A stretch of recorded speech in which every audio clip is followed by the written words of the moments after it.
former federal prosecutor Alyse Adamson is here to tell us how significant that is. Thank you for being here. No problem, Audie. So how impactful is this kind of testimony? I think it's extremely impactful if the jury ultimately believes it. I mean, this woman testified that Combs dangled her over a 17-story balcony. I know, that's mob-like behavior. Coming out of the Suge Knight 90s era of hip hop, like it's the balcony dangle is not that unusual. It's not that unusual, but it's still nonetheless shocking. Not ideal. And not ideal, Fair. exactly. And it's Fair. like mob-like behavior, and that's what prosecutors need to point Combs and the enterprise as being akin to, right? It's a RICO charge. He needs to be behaving in a pattern of abuse, threats, and violence. That's the theme. And I think this is important because Bonglin was not in a relationship with Combs. Recall, the defense has been painting this as a toxic, intimate partner relationship.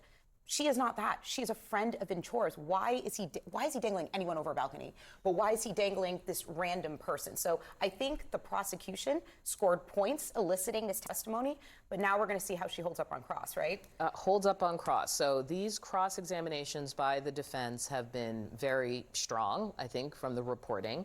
Can you talk to me about what you're hearing out of the reporting about the jury and people in the room, how some of this is actually landing?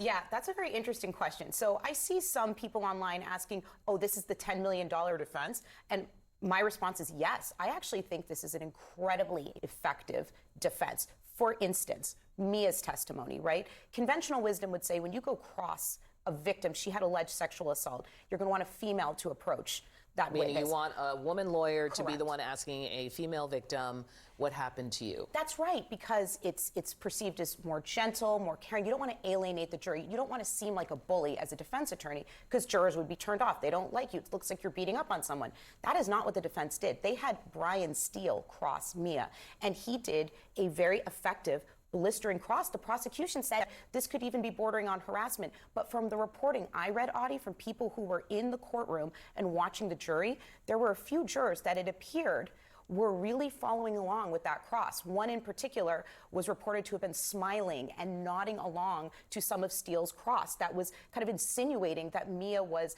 making up some of the story, or it was hyperbole, all for her own gain. And if it only takes, we talked about this before, it only takes one juror to hang, meaning a hung jury where he's not going to be convicted. So the defense seems to be extremely strategic in how they are doing things. Meaning they're presenting things with an eye on certain jurors, or? An eye on certain strategy. Sometimes the strategy isn't always, well, let's just get a straight acquittal, meaning this person is going to walk. That's always what you want. As I'm a defense attorney now, right? But sometimes we need to be more surgical, more strategic, and say, well, if we may not turn everybody, if we look like some of the jury is feeling our narrative, let's really start speaking to those people. And I think that's what we're seeing here. It is a very smart defense group of defense attorneys, and I think that they are kind of aligning their approach with what they're seeing in the jury, which is what you want out of a defense team. So I think people need to give this defense team a little bit more credit than they have. And they have a big test coming up. There's going to be a Jane Doe with very serious allegations coming up over the next day or so. And some people think that prosecution, that testimony could go